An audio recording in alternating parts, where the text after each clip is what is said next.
Il est 19 h, merci de nous rejoindre sur Al24 News pour cette nouvelle édition de l'information à la une de l'actualité de ce mercredi 7 février. 124e jour de génocide sioniste à Gaza, le bilan des victimes s'alourdit de plus de 123 martyrs et près de 170 blessés durant les dernières heures. Rafah et Khan Younes continuent de subir l'acharnement sioniste barbare et meurtrier.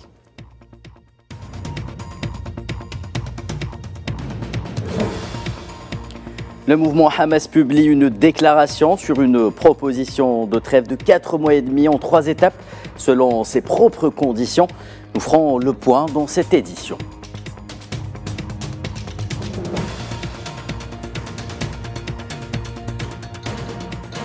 J-21 avant le sommet du GECF à Alger. Zoom sur les principaux enjeux autour de cette rencontre ô combien importante pour l'avenir du gaz.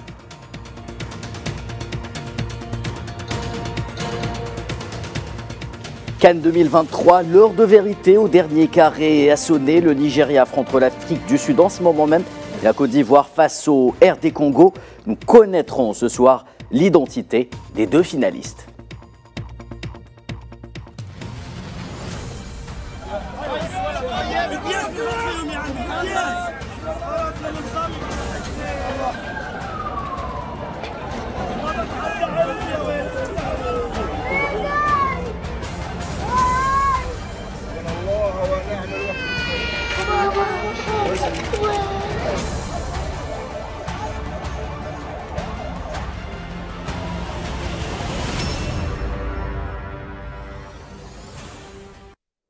Madame, Monsieur, bonsoir. 124 jours d'agression génocidaire sioniste barbare sur Gaza. Le génocide se poursuit, faisant plus de morts et plus de blessés dans toute l'enclave palestinienne. Le bilan global des victimes a atteint ce mercredi 7 février près de 27 708 martyrs et plus de 67 147 blessés. Le ministère de la Santé à Gaza a indiqué aujourd'hui dans un communiqué que pas moins de 16 massacres ont été commis durant les dernières 24 heures, des exactions qui ont arraché la vie à 123 martyrs et fait 196 blessés.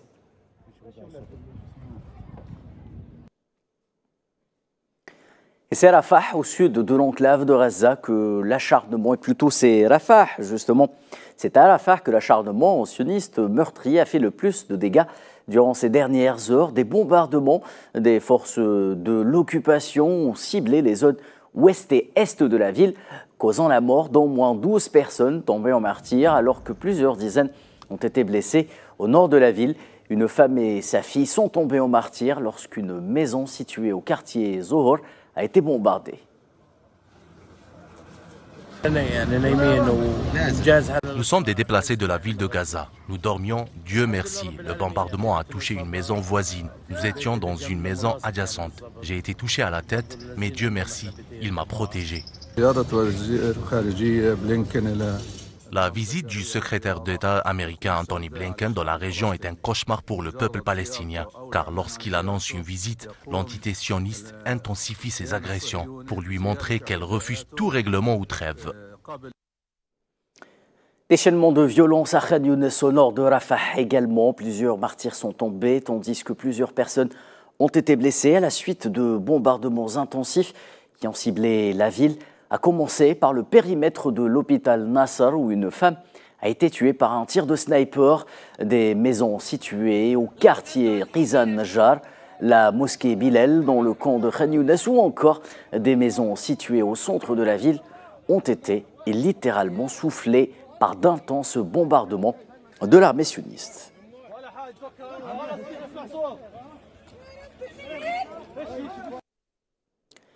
Et selon le ministère de la Santé à Gaza, toujours au moins 11 000 patients se trouvent dans un état critique et ne peuvent être soignés localement dans des structures médicales qui manquent pratiquement de tout. Selon le porte-parole du ministère, Ashraf Al-Qudra, les blessés dont la vie est aujourd'hui en danger doivent quitter Gaza pour se faire soigner ailleurs.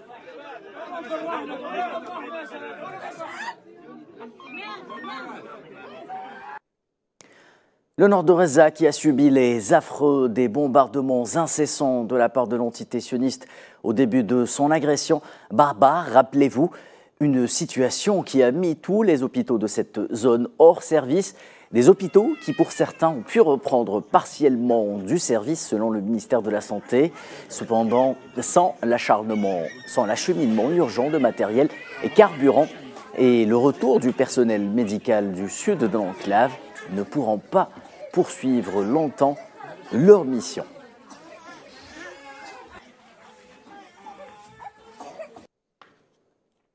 Les chances qu'ont les patients, les Palestiniens victimes de bombardements sionistes dans les hôpitaux déjà submergés de blessés sont infimes car le manque de moyens est tel que le personnel médical ne peut répondre à tous les besoins en termes de soins et de prise en charge urgente. Les détails avec Souila Akilal. Pas moins de 1000 patients s'entassent dans les services de cet hôpital qui est destiné à accueillir seulement 240 lits. Un personnel médical réduit et à bout de force. Du matériel quasi inexistant. Par manque de moyens, les médecins de l'hôpital européen de Khan Younes peinent à prendre en charge le flux incessant de blessés, parfois même ceux souffrant de blessures graves, potentiellement mortelles. Cette occupation israélienne agressive a tout fait pour que le système de santé de Gaza ne fonctionne plus. Ils ont détruit toutes les installations sanitaires ici. Ils ont mis la plupart des hôpitaux hors service. Nous ne sommes pas en mesure de fournir des soins hautement spécialisés aux patients en raison du manque de personnel médical, du surpeuplement des lits de soins intensifs. Nous perdons beaucoup de patients à cause du nombre important de patients parce que nous ne sommes pas en mesure de leur fournir les soins nécessaires. L'effondrement du système de santé de Gaza oblige les médecins, malgré eux, à faire le choix difficile de favoriser la prise en charge des patients potentiellement viables au détriment des cas plus graves. L'un des grands défis que nous devons affronter est de donner la priorité aux patients avec un taux de survie plus élevé par rapport à ceux qui sont vraiment dans une mauvaise situation, qui nécessitent beaucoup de soins. Des milliers de patients blessés restent dans les hôpitaux. Il n'y a aucun endroit où les évacuer. Un flux incessant de blessures de guerre, des journées à rallonge qui durent jusqu'à très tard dans la nuit. Les médecins de Gaza vivent au rythme infernal des bombardements sionistes sans pouvoir se permettre le moindre répit. Au King College de Londres où je travaillais, nous traitons environ 50 cas par an comme ces patients. Moi, personnellement, jusqu'à présent, j'ai traité plus de 150 cas de fractures ouvertes, gravement infectées. C'est un grand défi que nous devons relever ici, auquel nous devons faire face, ce qui signifie beaucoup de temps d'intervention, de longues listes d'opérations et un travail jusqu'à minuit, car nous devons traiter un grand nombre de cas.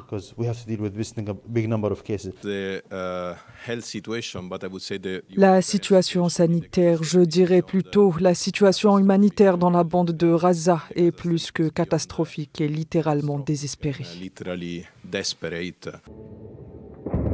La plupart des hôpitaux de l'enclave palestinienne ont été fermés, certains d'entre eux étant directement touchés ou attaqués. Et ceux qui fonctionnent encore subissent une pression croissante à mesure que les semaines et les mois passent et que les forces sionistes continuent d'intensifier leurs bombardements.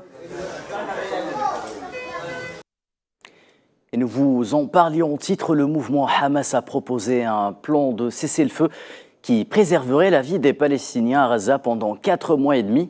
Une trêve en 3 étapes de 45 jours chacune, durant laquelle tous les prisonniers seront relâchés de part et d'autre lors d'échanges simultanés, à condition que l'entité sioniste retire ses forces déployées illégalement dans la bande de Gaza, manœuvre à la suite de laquelle un accord serait conclu sur la fin de l'agression sioniste à Gaza. La proposition du Hamas intervient en guise de réponse à la proposition des médiateurs qatariens et égyptiens. Parmi les points importants de la déclaration du Hamas figure également la nécessité de permettre un acheminement accru de l'aide humanitaire à Gaza et de s'engager dans la réhabilitation de tous les hôpitaux de l'enclave palestinienne ou encore l'échange et la restitution mutuelle des dépouilles des victimes.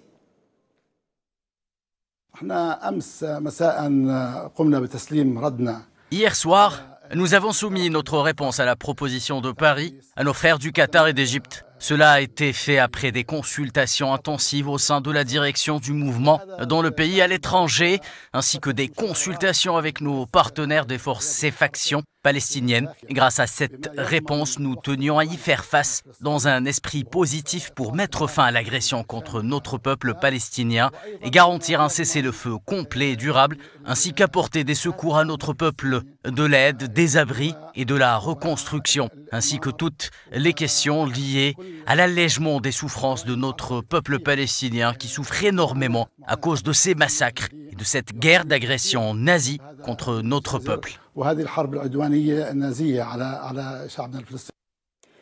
Le ministère palestinien des Affaires étrangères a appelé tous les pays qui ont suspendu leur aide à l'Office de secours et de travaux des Nations Unies pour les réfugiés de la Palestine, UNRWA, à revenir immédiatement sur leur décision dans l'intérêt des millions de Palestiniens qui bénéficient des services de cette agence onusienne. La diplomatie palestinienne a déclaré dans un communiqué publié mardi soir qu'elle ne voyait aucune justification à de telles décisions et les considère comme des positions politiques préconçues, en particulier après que le secrétaire général des Nations Unies, Antonio Guterres, a nommé une équipe chargée de mener une évaluation indépendante et de mener une enquête pour évaluer la neutralité de l'agence onusienne.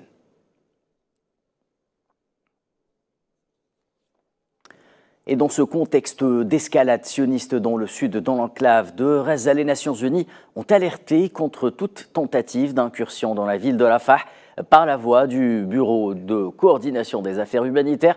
L'ONU a déclaré que tout mouvement sioniste visant à élargir et à étendre le front de l'incursion vers les zones sud de l'enclave de Reza et particulièrement la ville de Rafah, qui est actuellement surpeuplée, est considéré comme un crime de guerre et qu'il convient de l'arrêter par tous les moyens.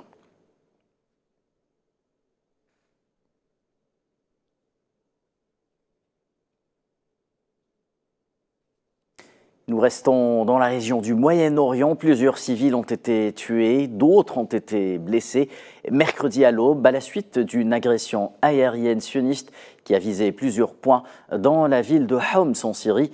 Selon l'agence de presse syrienne Sana, l'armée sioniste a lancé une attaque aérienne en provenance de Tripoli, visant ainsi plusieurs cibles dans la ville de Homs et ses environs, ajoutant que les défenses anti-aériennes ont intercepté un certain nombre de missiles.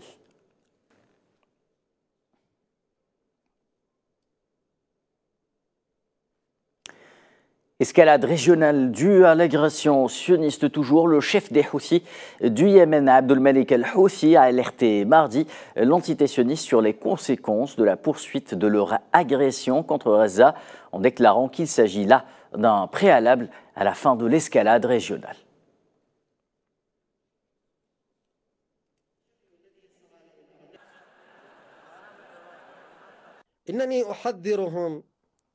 Je les préviens, je dis qu'ils doivent d'abord mettre fin à leur agression barbare, brutale et criminelle contre Gaza et mettre fin au siège du peuple palestinien à qui ils refusent des médicaments et de la nourriture dans les bandes de Gaza. Sinon, nous chercherons à escalader de plus en plus.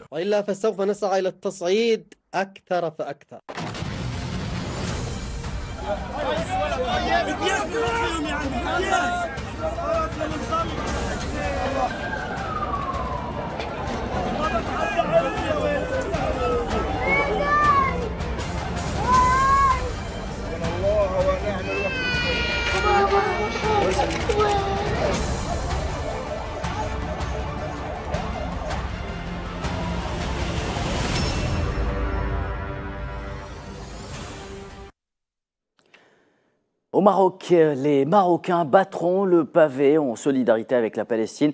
Cette semaine, encore, nouvelle journée de manifestations et de protestations en soutien à Reza au Maroc, prévue les 9 et 11 janvier prochains. La rue marocaine qui poursuit son soutien à la Palestine en criant haut et fort son rejet et son refus de la politique de normalisation du régime marocain avec l'entité sioniste.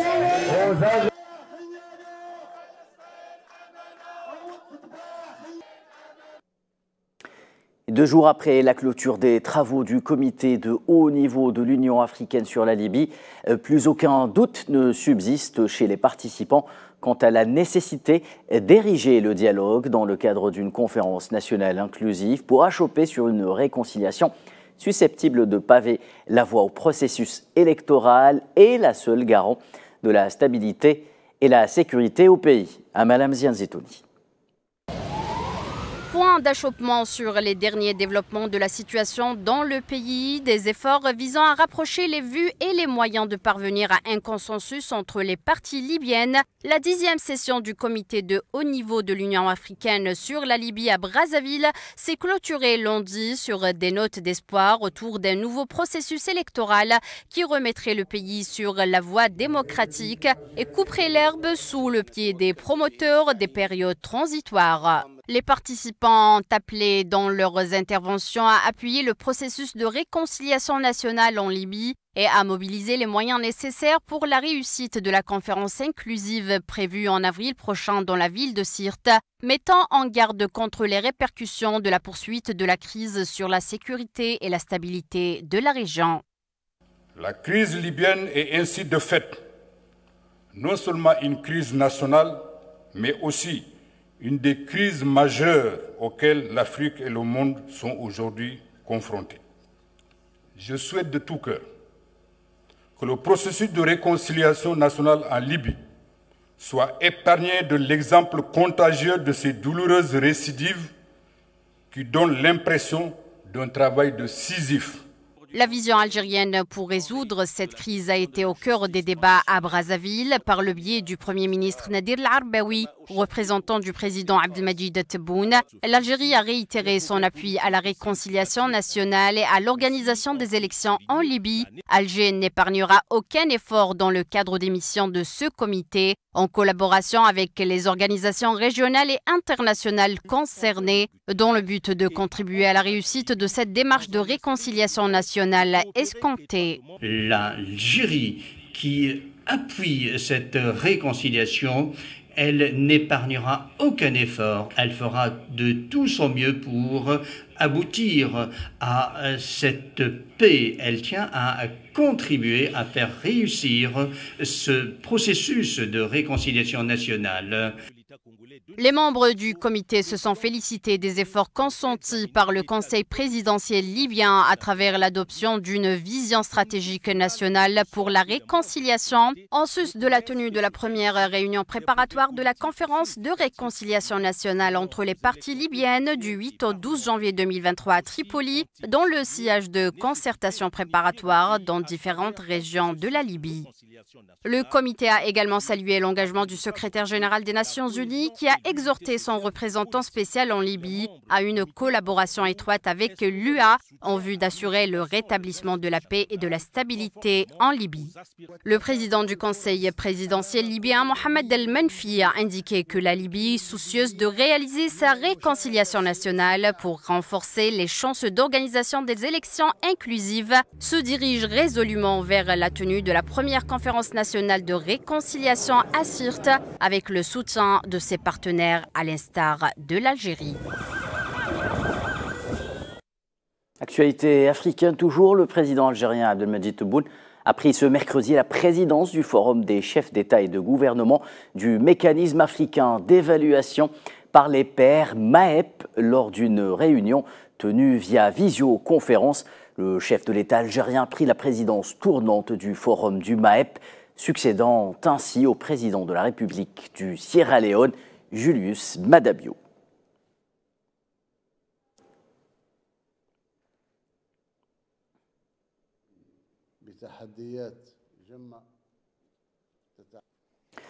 L'Algérie toujours, et en sa qualité de membre non permanent du Conseil de sécurité des Nations Unies, vient de rejoindre la Commission de consolidation de la paix, PBC, des Nations Unies, pour un mandat d'1 an. Les 3 membres africains au sein du Conseil de sécurité et disposant d'un seul siège à cet important organe consultatif, l'Algérie a été choisi pour y représenter le continent africain. La délégation algérienne a exprimé lors de la première réunion plénière de cet organe au titre de l'année 2024 son engagement à œuvrer de manière constructive au travail de la Commission de consolidation de la paix.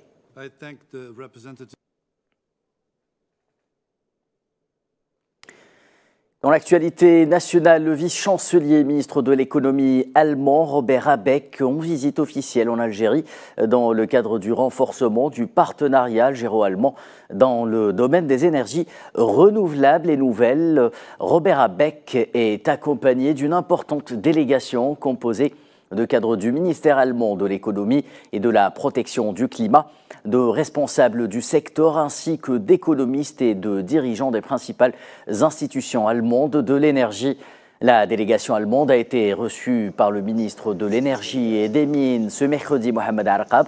Au cours de cette visite officielle, il sera question de réunions bilatérales entre ministres, hauts fonctionnaires et experts, ainsi que d'une table ronde pour discuter des dossiers de coopération d'intérêt commun tels que les énergies renouvelables, le développement de l'hydrogène et le projet Corridor Sud H2, en plus de la signature d'un certain nombre d'accords bilatéraux entre les deux parties.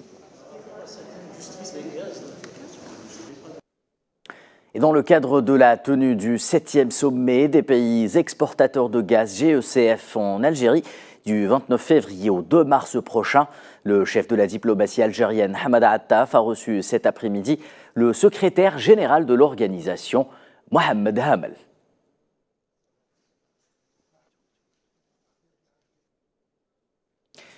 Je vous le disais en titre, à J-21 de la tenue du 7e sommet des pays exportateurs de gaz, tous les regards se tournent vers Alger qui abritera l'une des éditions les plus décisives de l'histoire de cette organisation, mais aussi celle du secteur de l'énergie, en particulier le gaz à la croisée des chemins en temps de transition énergétique. Projection sur les enjeux majeurs de ce sommet. La session d'Alger se tient dans un contexte où le gaz naturel est de plus en plus sollicité en tant que source d'énergie cruciale pour le développement socio-économique, étant l'une des principales sources d'énergie alternatives propre et respectueuse de l'environnement. Le décor du 7e sommet des pays exportateurs de gaz est planté par cette déclaration du président algérien Abdelmejid Tebboune, alors que le pays met les petits plats dans les grands pour accueillir chez lui le Gotha du gaz. استضافة الجزائر للقمة هي شهادة على دورها الرائد. Le fait que l'Algérie abrite ce sommet est en soi une preuve de son rôle de leader dans le secteur du gaz, qui se traduit par la mise en œuvre de plusieurs projets à l'image du gazoduc sous-marin qui relie l'Europe à l'Afrique, ainsi que la préservation de sa position de fournisseur fiable du gaz naturel. Ce sommet s'articule sur la concertation des participants dans le cadre de dialogues stratégiques et des efforts de coopération susceptibles de paver la voie à l'avenir d'une énergie durable, sûre et prospère. 12e pays en termes de réserves prouvées de gaz naturel au niveau mondial et premier producteur en Afrique, l'Algérie mise sur la concertation avec ses partenaires afin de renforcer la position de l'énergie bleue dans le monde en tant qu'énergie propre et principal pont par lequel passera la transition énergétique.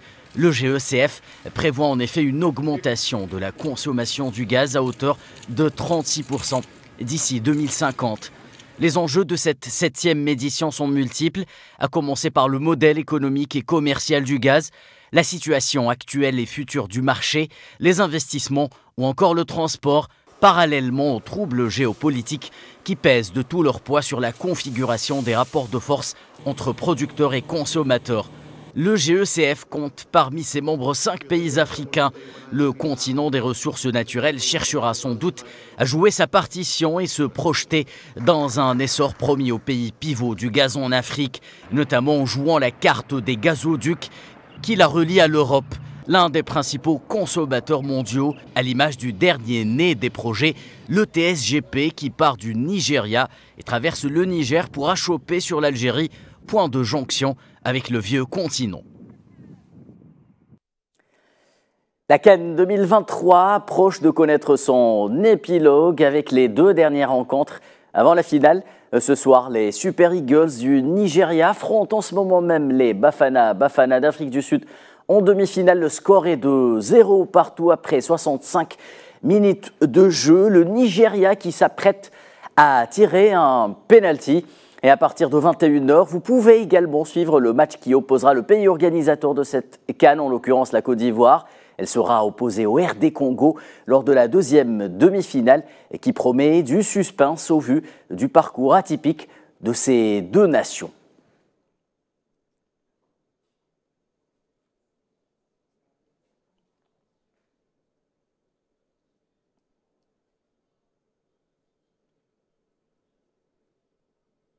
C'est la fin de ce 19 h. Merci de l'avoir suivi. Je vous donne rendez-vous dans un tout petit instant pour l'échiquier international.